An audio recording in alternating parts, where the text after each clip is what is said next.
पद्मशाली शिक्षण संस्था संचलित कुचन प्रशाला व कनिष्ठ महाविद्यालयात व्यवसाय शिक्षण विभागात पारंपरिक पद्धतीने गणपती स्तोत्र पठणाने आणि अथर्व शीर्षातील गणेश मंत्रोच्चारणाने प्रशालेतील गणरायांचे पूजन पद्मशाली शिक्षण संस्थेचे सर्वश्री विश्वस्त पांडुरंग काका दिड्डी, श्रीधर चिट्ट्याल, शालेय समिती अध्यक्ष विजयकुमार गुल्लापल्ली यांच्या हस्ते श्रींची पूजन करून करण्यात आले।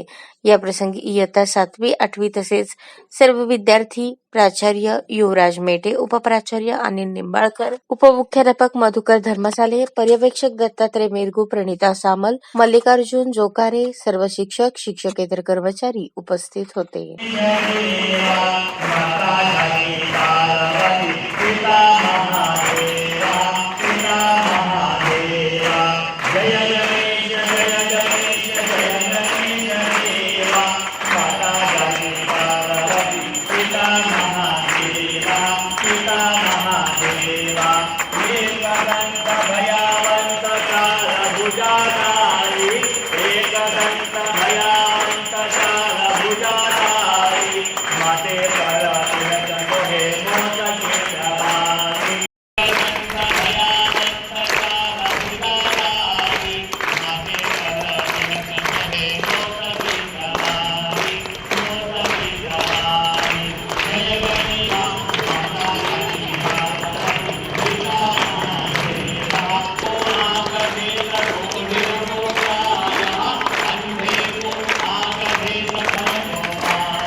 अशाच नवनवीन अपडेटसाठी जनता राज्य न्यूज चॅनलला सबस्क्राईब करा, लाईक करा आणि शेअर करायला विसरू नका।